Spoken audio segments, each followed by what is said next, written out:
시간이 조금 모자랐어도 같이 한다고 생각하고 풀어봅시다. 자, 이 문제도 왼쪽에 나와 있는 문제처럼 밑줄 친 기억에서 리을과 같은 현상의 일반적인 특징에 대한 설명으로 옳은 것은? 이라고 물어봤습니다. 이 문제 같은 경우에는 조금 주의해야 할 점이 기억이에요. 우리가 이런 문제를 지금은 처음 몇 번 풀어봤지만 앞으로 굉장히 많이 풀게 될 건데, 이런 문제를 많이 풀다 보면은 수험생들이 많이 하는 실수가 뭐냐면, 어차피 기억, 니은, 디귿, 리을만 물어보는 거니까 위에 문제를 하나도 안 읽고 그냥 바로 기억을 보는 습관이 생겨요. 그렇게 될 경우에 문제가 뭐냐? 기억이 지금 숲을 태웠다 하잖아요.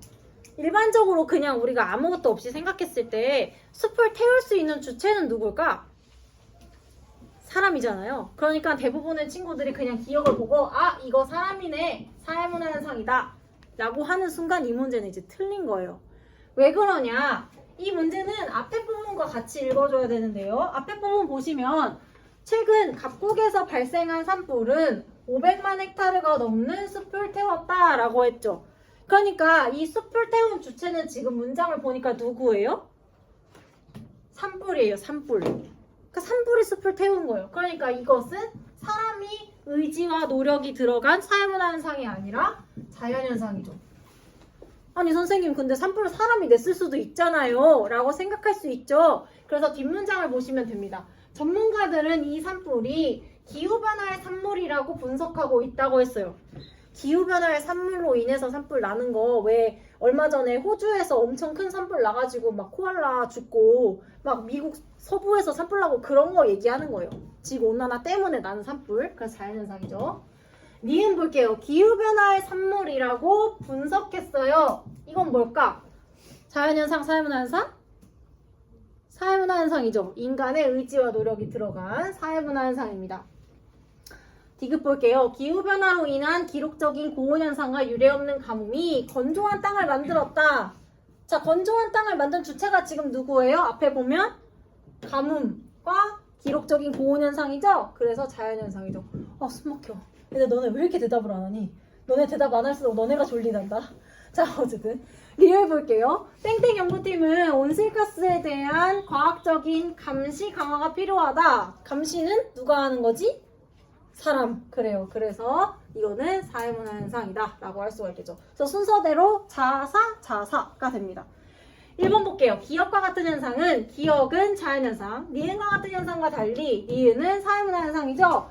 가치 함축적이다. 지난 시간에 배웠어요. 가치 함축적인 거는 둘 중에 뭐예요?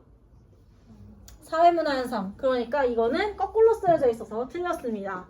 2번 볼게요. 니은과 같은 현상은, 니은은 뭐냐면은 사회문화 현상이죠.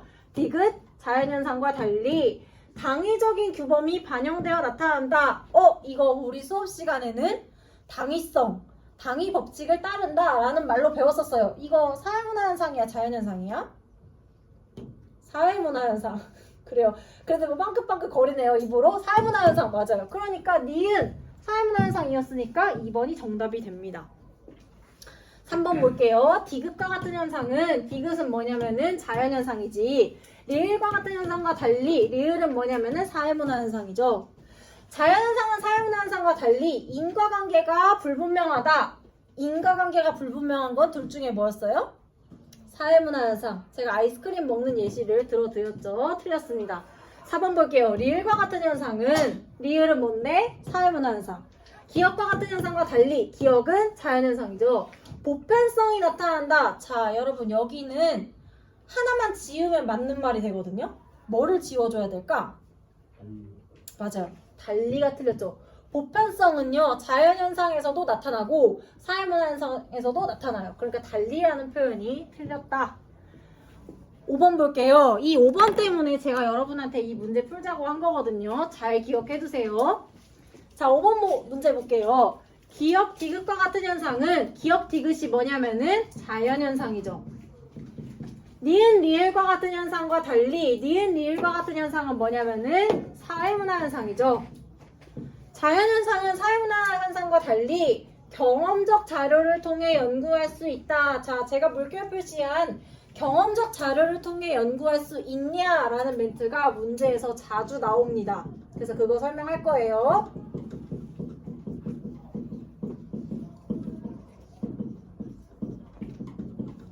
자, 경험적 자료를 통해 연구할 수 있다라는 말을 이해하기 위해서는 경험적 자료라는 게 무슨 말인지 알아야겠죠.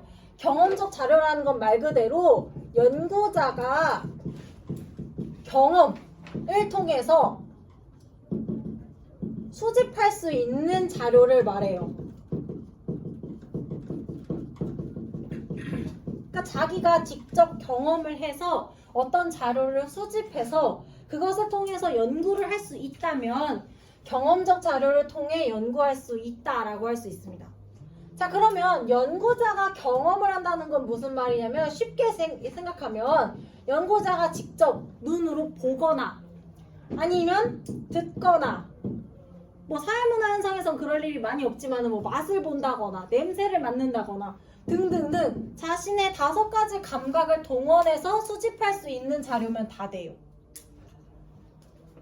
자, 그러면 경험적 자료가 뭔지 알았으니까 자연현상과 사회문화 현상이 여기에 해당하는지를 보면 되겠죠. 자, 자연현상. 연구자가 경험을 통해서 수집할 수 있는지를 생각해 보면 돼요. 우리 지난 시간에 자연현상 할 때 많이 예시로 들었던 게 물이 100도씨에서 끓는 현상이었잖아요. 물이 1기압 100도씨에서 끓는다는 걸 우리 어떻게 알 수 있어요? 끓여봐요. 그렇죠. 끓여봐요. 끓여놓고 관찰해요. 보면 되죠. 그렇죠? 그러니까 자연현상, 경험적 자료로 연구할 수가 있네요. 그렇죠? 보면 되니까. 그 다음에 사회문화 현상. 제가 지난 시간에 사회문화 현상의 가장 마지막에 예시 들어드린 게 결혼하는 거였어요. 그죠? 예를 들어서 내가 결혼 문화를 연구하고 싶어. 예를 들어서 일본 사람들은 하객으로 갈 때 어떤 옷을 입는지 연구하고 싶어요. 그러면 어떻게 연구하면 돼요? 직접 결혼식을 보면 돼요. 혹은 일본에 결혼식 갔다 온 사람 얘기를 들으면 돼요. 그러니까 사회문화 현상도 경험적 자료를 통해서 연구하는 게 가능한 거죠. 그래서 결국에는 이 경험적 자료를 통해 연구할 수 있다라는 말은 자연현상과 사회문화 현상 모두에 해당되는 멘트예요.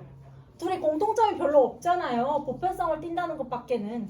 그래서 공통점으로 자주 언급되는 복이다 라고 생각하시면 됩니다. 그냥 한번 알아두면 별로 어려운 내용은 아니에요.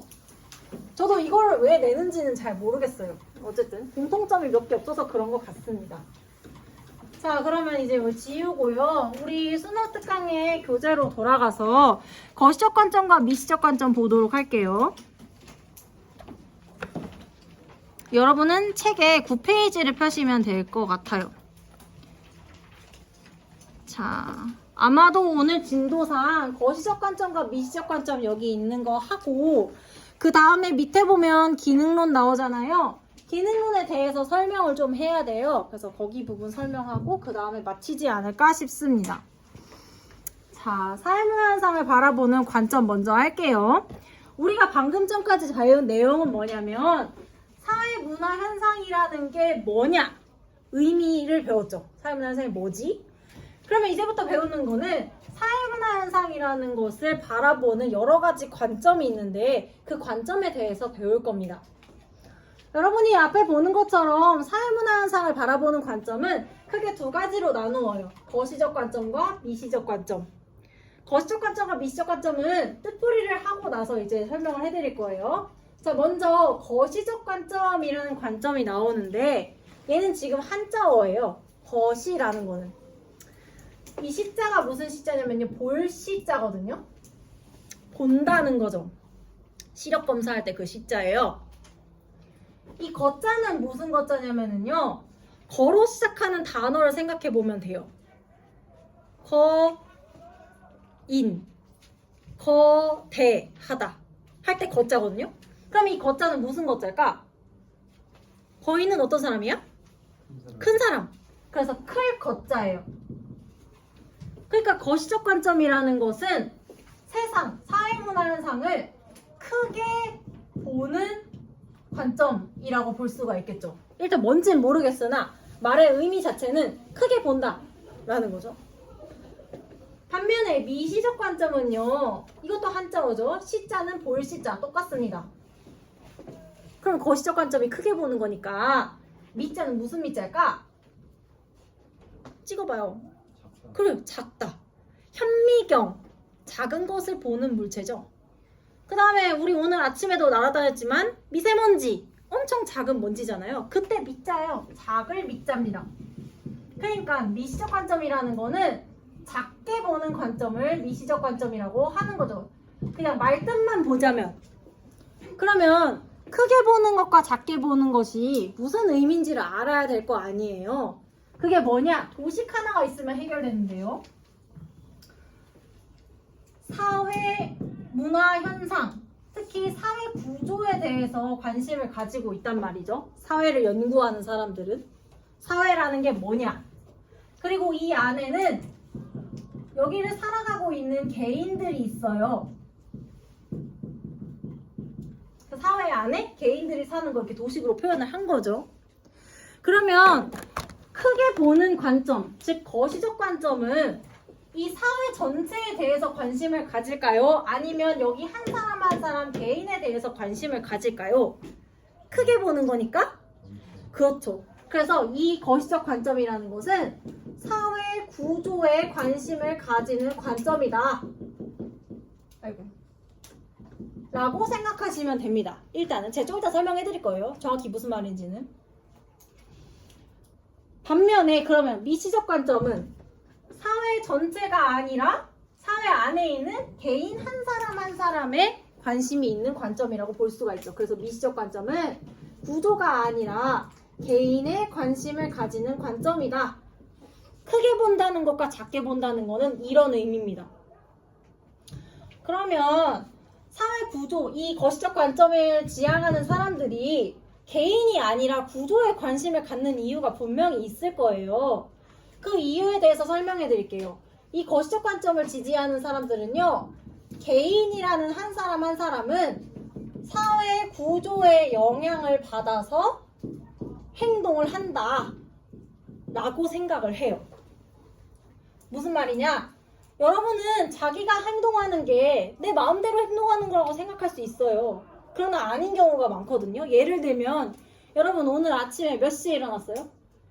너 몇 시에 일어났니? 넥타이 한 친구 6시 반이요. 6시 반? 너 일찍 일어났네? 6시 반보다 혹시 더 일찍 일어난 친구 있어요? 축하합니다. 네가 1등이에요. 어쨌든 6시 반에 일어난 너, 그리고 여러분들 일어나면서 기분 좋았어요? 와, 학교 너무 가고 싶다. 아니죠. 와, 더 자고 싶은데 일어나야지 하면서 일어났죠. 왜 일어났어요? 학교 가야 돼. 그래, 학교 가야 돼서. 학교 안 오면 어떻게 되는데? 온라인. 그래요, 혼나죠. 그리고 미인정 결석으로 찍히겠죠? 그럼 대입에서 불리하게 작용하겠죠. 라고 하는, 여러분들이 아침에 일어나는, 기상을 한다라는 개인의 행동은 정말 순수하게 내가 하고 싶어서가 아니라 나를 둘러싸고 있는 교칙, 지각을 하면 혼난다, 혹은 대입에서 내가 미인정 지각이 있으면 불리하다 라고 하는 사회 구조의 영향을 받아서 그런 행동을 한다라는 거예요. 그러니까 거시적 관점을, 거시적 관점을 지지하는 사람들은 한 사람 한 사람의 행동을 굳이 볼 필요 없이 얘를 들여다보면 저절로 얘는 알 수 있는 거라고 생각을 하는 거예요. 그렇기 때문에 개인 한 사람 한 사람의 행동이 아니라 우리는 구조에 관심을 갖겠다. 왜? 얘를 알면 얘는 자동으로 알 수 있으니까. 그래서 사회 구조에 관심을 갖는다 라고 이해를 하시면 됩니다. 그럼 여기 뒤집어서 아까 미시적 관점은 개인 한 사람 한 사람한테 관심이 있다고 했었죠.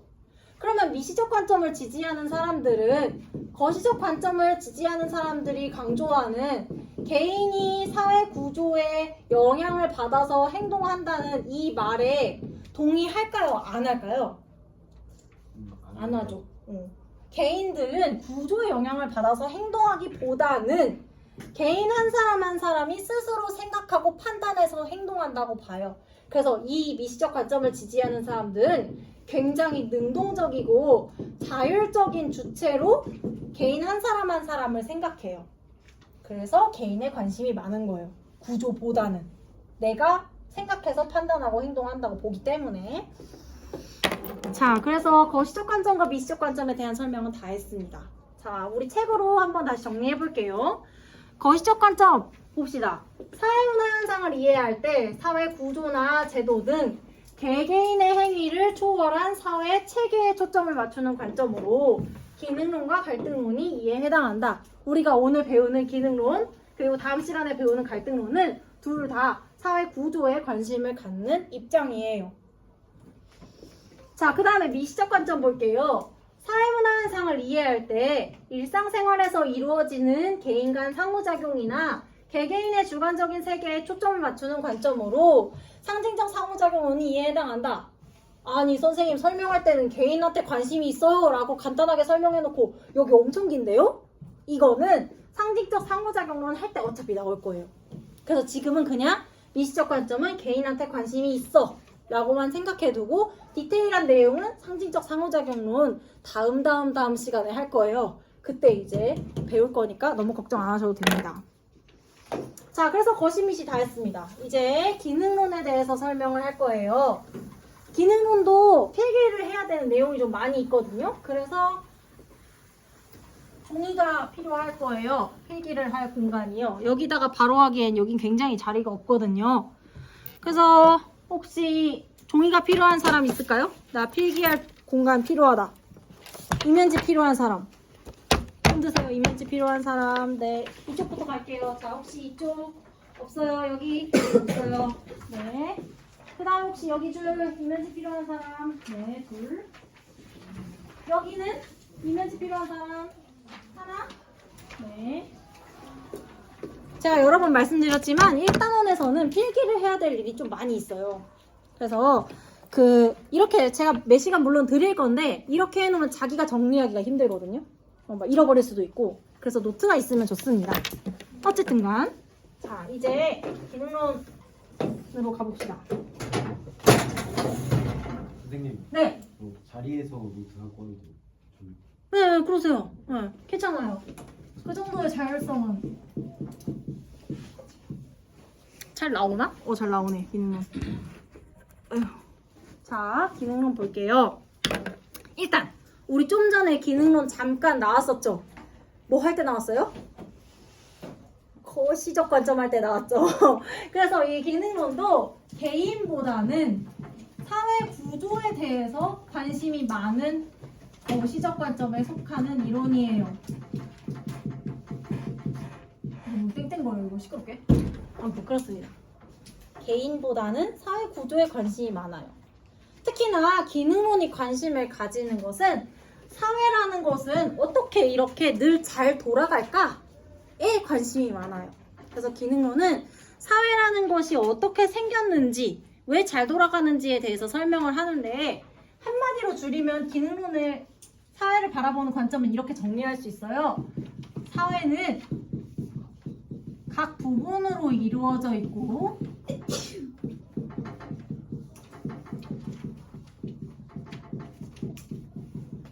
각 부분은 자신의 역할, 다른 말로 하면 기능을 가진다. 그래서 이름이 기능론이에요. 사회의 각 파트가 자기 역할을 하고 있다. 각 기능을 가지고 있다. 그래서 이름이 기능론이에요. 이 기능론은요, 토대를 두고 있는 이론이 있어요. 그러니까 기능론이라는 것이 생겨나기 이전에 얘가 뿌리를 두고 있는 이론이 있는데 그게 뭐냐면 사회 유기체설이거든요. 그래서 사회 유기체설의 내용을 잘 알면 사실상 그 내용이 기능론의 내용과 똑같다라고 생각하시면 돼요. 그래서 우리는 오늘 이 사회 유기체설의 내용을 학습하는 거라고 생각하시면 됩니다. 자, 그러면 사회 유기체설이 뭐냐? 사회는 유기체와 같다라고 주장하는 이론이 사회 유기체설이에요. 유기체라는 말이 좀 어렵죠? 얘를 한 글자로 바꾸면 생명체의 몸이라고 할 수가 있죠. 그래서 사회 유기체설은 사회는 뭐랑 똑같다는 입장일까? 몸과 똑같다는 입장이죠. 이런 이론이 왜 나와 있냐면요. 이 사회를 연구하는 학문이 옛날에는 없었어요. 옛날에는 자연과학을 연구하는 학문만 있었거든요. 근데 스펜서라고 하는 어떤 학자가 눈에 보이지 않는 사회를 어떻게 하면 사람들에게 이해하기 쉽게 내가 설명해 줄 수 있을까를 고민하다가 아, 사회를 몸에 한번 비유해서 설명해 보면 사람들이 이해를 잘하지 않을까? 라고 생각해서 주장하게 된 게 사회유기체설입니다. 자, 그러면 사회를 비유하기 위해서 우리가 몸의 특징에 대해서 한번 이야기해 보도록 할게요. 여러분은 이렇게 표를 하나 그리시면 돼요. 저는 오늘 여기다가 이렇게 몸의 특징에 대해서 얘기할 거고 그 다음에 이제 사회의 특징에 대해서 얘기할 거예요. 근데 칠판에 자리가 없으니까 저는 이 위에 칸을 다 쓴다고 생각하고 그리도록 하겠습니다. 여기 이제 위에 칸이에요. 여기가 몸의 특징에 대해서 이제 설명할 거예요. 여기 이제 사회의 특징이 되겠죠? 어쨌든 자, 몸의 특징. 우리 몸은요 안에 되게 이런저런 게 많이 들어있잖아요. 몸 안에 들어있는 장기 어떤 거 있나 좀 얘기해 볼 수 있어요? 한 7개 정도 얘기할 때까지 계속해야 돼요. 자, 뭐 있어요 몸 안에? 간 고맙습니다. 또 뭐 있어요? 12지장. 12지장. 아, 나 12지장 뭐 하는 데인지 모르는데. 아무튼 고맙고 또 콩팥 위. 한 3개 정도만 더 합시다. 또 뭐 있어요? 이자. 너네 생물 전공하니? 이자. 또 2개 정도만 더 하자. 장이요? 위장. 아, 누가 대장이라고 했나요 일단? 위 있어요. 식도. 너네 소화기계를 좋아하는구나. 아무튼 고맙습니다. 자, 여러분이 이야기한 것처럼 몸 안에는 굉장히 다양한 기관들이 나누어져 있죠. 그리고 보통 여러분이 이걸 배울 때는 야 얘들아 몸 안에는 간 12지장 콩팥 위 이자 있어 외워 이렇게 배우지 않아요. 보통은 비슷한 역할을 하는 애들끼리 묶어서 하나의 개를 이룬다고 배우죠. 예를 들면은 여러분이 말한 대장, 뭐 식도, 위, 12지장 이런 애들은 주로 소화를 하는 애들이에요. 그래서 뭐 소화기계, 뭐 소화계 이런 식으로 하나를 묶죠. 예를 들면 이렇게 다 따로따로 쓰여져 있어가지고.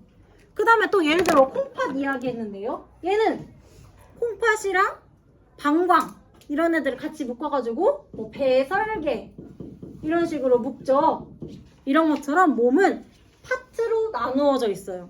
소화계, 배설계, 뭐 호흡계, 뭐 순환계 이런 것처럼 몸은 첫 번째 특징 각 부분으로 이루어져 있다 이라는 특징을 가지죠. 그렇죠 여러분? 몸은 각 파트가 나뉘어져 있어요. 여러분이 이야기한 각 파트 중에 여러분이 많이 얘기한 게 소화기계니까 우리 소화기계를 가지고 조금 디테일하게 얘기를 해볼게요. 음식이 우리 몸에 들어와서 나가는 과정에 기여하는 기관들을 한번 써봅시다. 일단 음식을 제일 처음으로 받아들이는 기관 뭐죠? 입, 그쵸? 그 다음에 입으로 음식이 들어오면 그 다음에 어디로 가요? 식도. 너네가 얘기했어요. 고맙게도. 그 다음에 식도로 지나서 위로 가죠. 그 다음에 12지장으로 가는데 제가 제 역할을 잘 모르기 때문에 소장으로 넘어갈게요. 그 다음에 대장으로 가죠.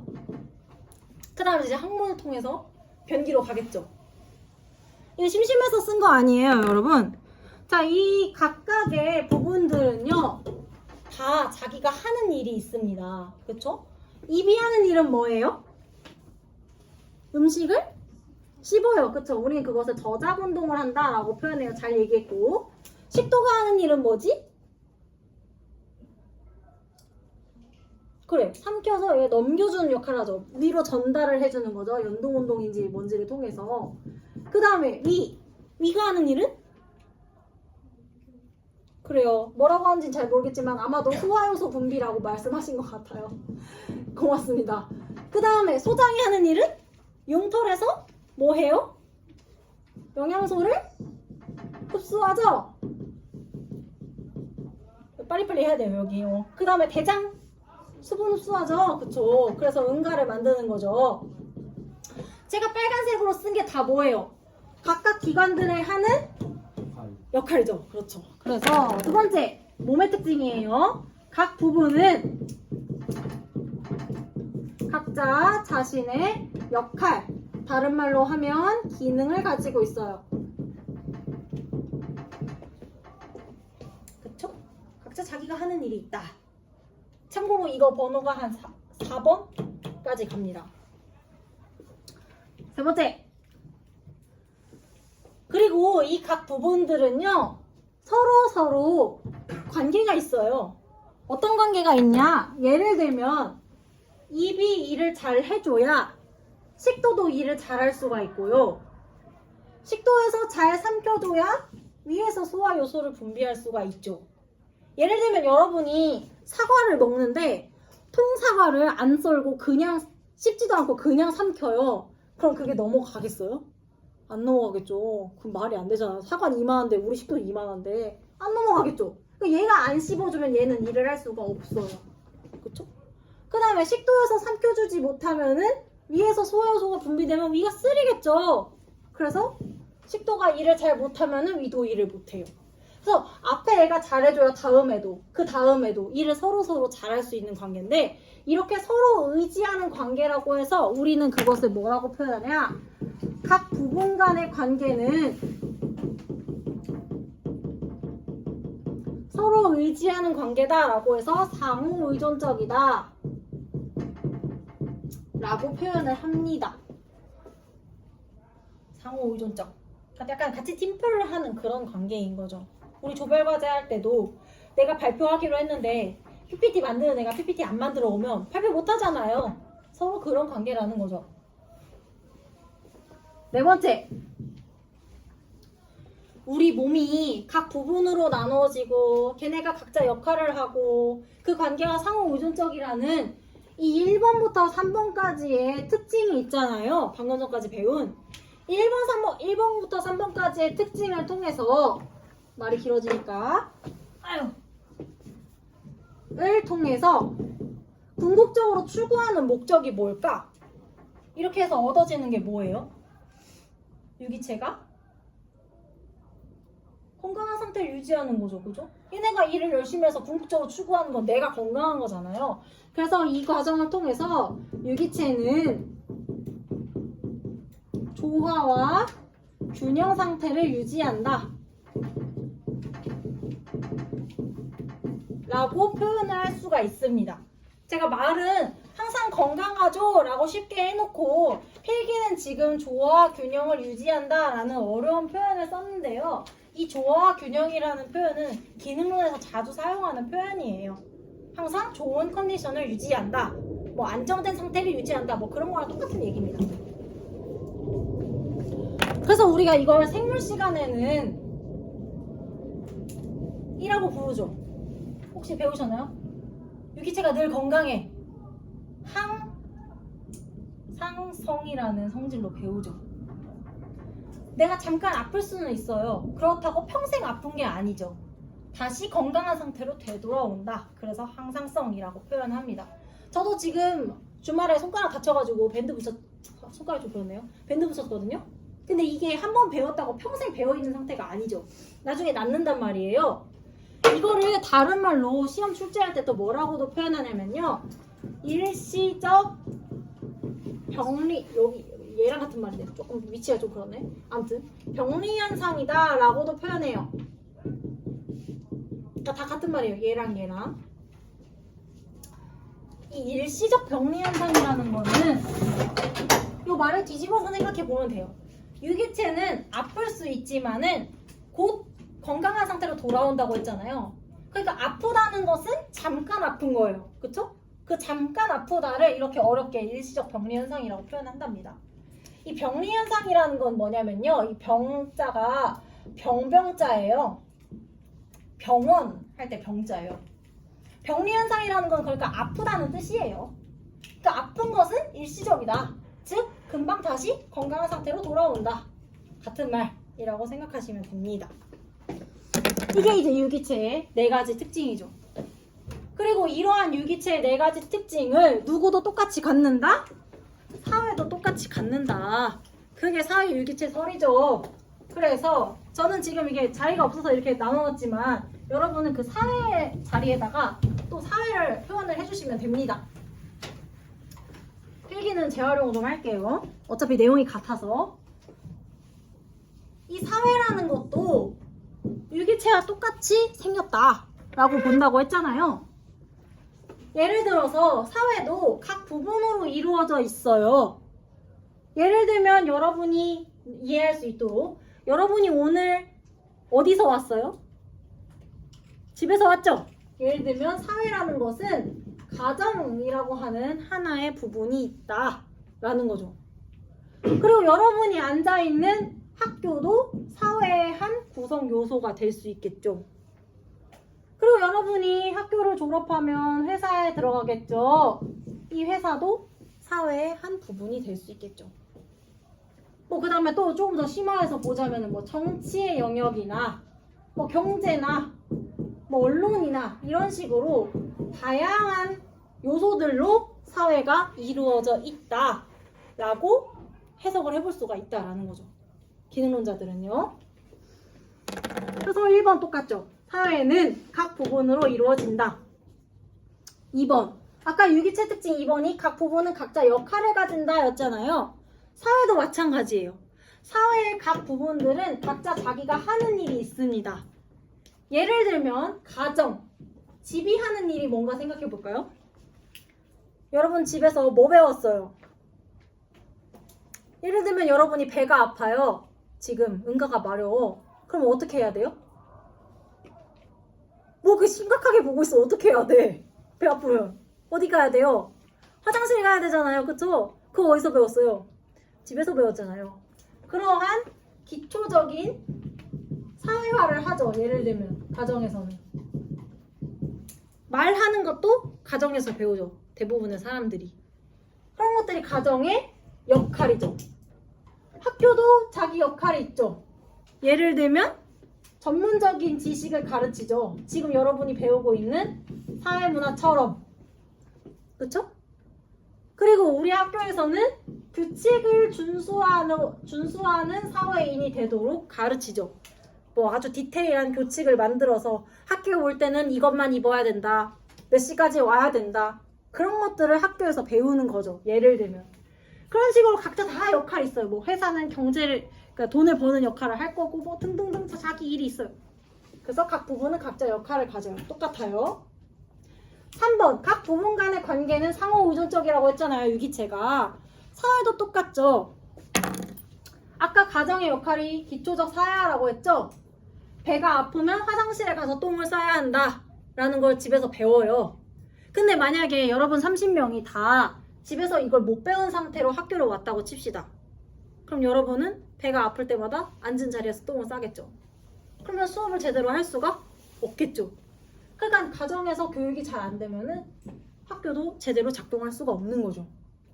아까 학교에서 규칙 준수하는 거 가르친다고 했죠? 정해진 시간에 등교하는 거를 연습해요. 그게 연습이 잘 안 된 상태로 회사에 가면 업무가 시작해야 될 9시에 직장인들이 안 오겠죠. 그런 것처럼 얘가 역할을 잘 못하면 얘도 역할을 잘 못하죠. 서로 상호의존적 똑같아요. 네 번째, 이 1번에서부터 3번의 특징을 통해서 유기체는 이었지만 지금은 이제 사회겠죠. 사회는 조화 균형 상태를 유지한다라는 거죠. 각 부분이 자기 역할을 잘 해주기 때문에 사회가 전체적으로 잘 굴러간다라는 거예요.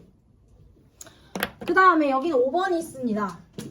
유기체의 특징으로 설명 못하는 사회의 특징이 있는데요. 그게 뭐냐? 사회가 조화와 균형을 유지하는 이유가 또 하나 있는데요. 그 이유는 구성원들이 자신들이 만든 법을 준수하기 때문이다. 이게 이제 5번째 특징이 되겠습니다. 사회가 잘 굴러가는 이유는요. 구성원들이 법을 잘 지키기 때문이에요. 이건 이제 유기체의 특징은 아니잖아요. 세포가 법을 지키는 건 아니기 때문에. 그래서 5번이 새로 추가가 된 겁니다. 예를 들면 이런 거죠. 여러분이 오늘 아침에 학교를 걸어오거나 차를 타고 오거나 했겠죠? 근데 근데 아무도 안 죽고 잘 왔잖아요. 그쵸? 그 이유는 구성원들이 교통질서를 잘 지키기 때문이죠. 근데 기능론자들이 봤을 때 사람들은 왜 법을 잘 지킬까 궁금하잖아요. 그래서 이 사람들이 법을 잘 지키는 이유가 이게 중요해요. 본인들이 법을 만들었기 때문이라고 생각해요. 시험 문제 낼 때는 뭐라고 표현하냐면 사회 구성원들이 합의해서 법을 만들었다 라고 이야기합니다. 이 내용은 내일 갈등론을 배우면 한 번 더 소환될 내용이에요. 중요하다는 뜻입니다. 그래서 법을 준수하기 때문에 잘 돌아가는데 그 법은 누가 만들었냐? 사회 구성원들이 다 같이 합의해서 잘 지키는 거다 라고 이야기한다 까지 보시면 됩니다. 자, 이제 책에서 기능론의 내용 한번 쭉 정리할게요. 시간이 이렇게 빠듯하냐. 참나. 난 똑같이 말했는데. 자.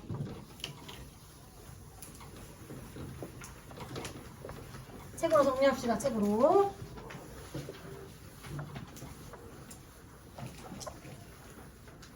기능론 전제부터 볼게요. 기능론의 전제. 사회는 유기체처럼 다양한 부분들이 상호 의존적인 관계를 이루며 하나의 체계를 형성하고 있다. 부분. 아까 이야기했죠. 상호 의존적. 아까 얘기했어요.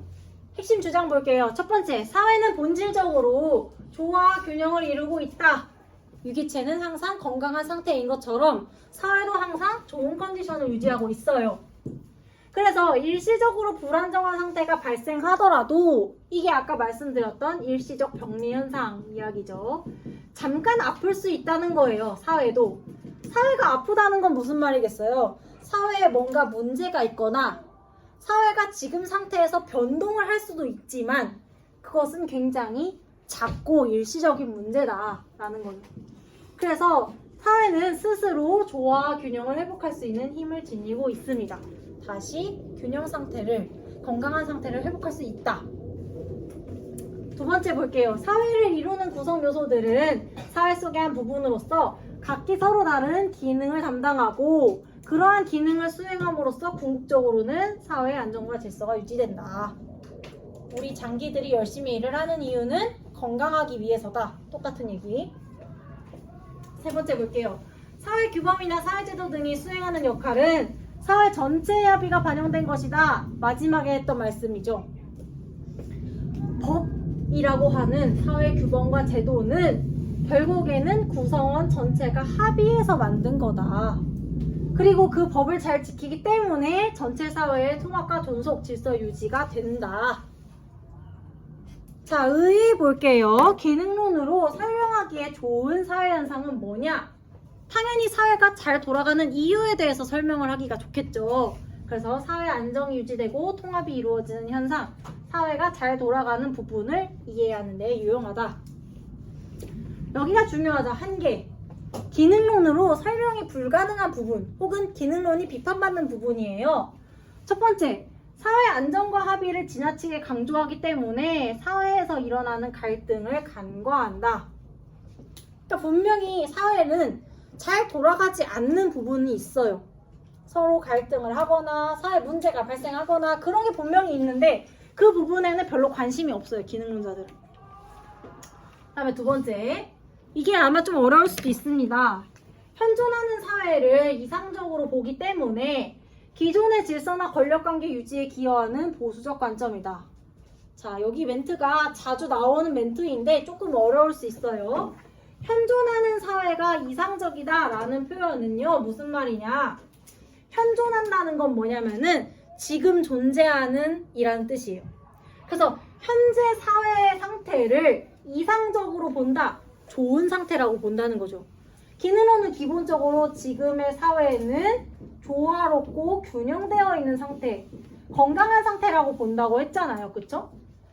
그 말은 뒤집어서 생각해보면 사회라는 것은 현재 상태에서 변화를 해야 돼? 안 해도 돼? 안 해도 돼요. 그래서 변화가 별로 필요 없다고 보는 입장이거든요.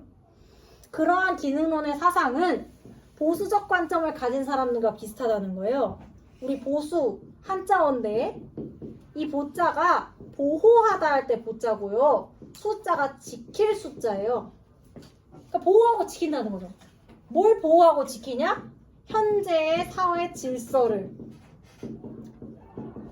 즉 보수주의자들은요. 변화를 별로 좋아하지 않아요. 그래서 정치에서도 그 지금 빨간당 있잖아요. 변화 별로 안 좋아하는. 그래서 보수주의자다 이렇게 표현해요. 그런 것처럼 둘이 생각하는 결이 비슷하다고요.